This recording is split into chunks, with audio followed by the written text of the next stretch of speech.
Kufuatia kinachoendelea kati ya Ibra pamoja na Harmonize, msanii Diamond Platnumz ameendelea kukuelezea moto kati ya wawili hawa ambao ni mtu na bosi wake. Na taarifa ni kwamba katika wimbi jipya la mvutano wa lebo na wasanii, jina la Ibra limeteka vichwa vya habari kutoka kuwa star wa Konde Gang hadi kuonekana kuachana na lebo hiyo katika utaratibu usio wa kistaarabu. Hatua zake zimezua mjadala mikali mitandaoni. Moto ukazidi kuwaka baada ya Diamond Platnumz, bosi wa zamani wa Harmonize ambaye pia walipitia kwenye mgogoro kama huo, kuposti wimbo mpya wa Ibra, Copy and Paste. Hii ni mara ya kwanza tangu mwaka uanze Diamond kutumia hadharani wimbo wa msanii wa Bongo Flava kutoka nje ya lebo yake.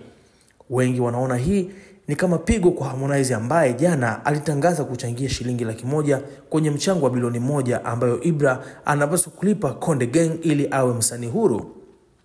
Kupitia Copy and Paste, Ibra anaonesha ukubwa wake wa kisanii akifanya kazi hii chini ya Konde Music. Diamond kupromote wimbo huu kunatafsiriwa na baadhi kama njama ya kumvuta Ibra upande wa WCB na kuendeleza vita baridi na Harmonize. Katika zamu ambazo uhusiano wa lebo na msanii ni tete, hatua ya Ibra kupostiwa na Diamond ni kielelezo cha namna muziki wa Bongo Flava unavyojaa siasa, hisia na mashindano yasiyoisha.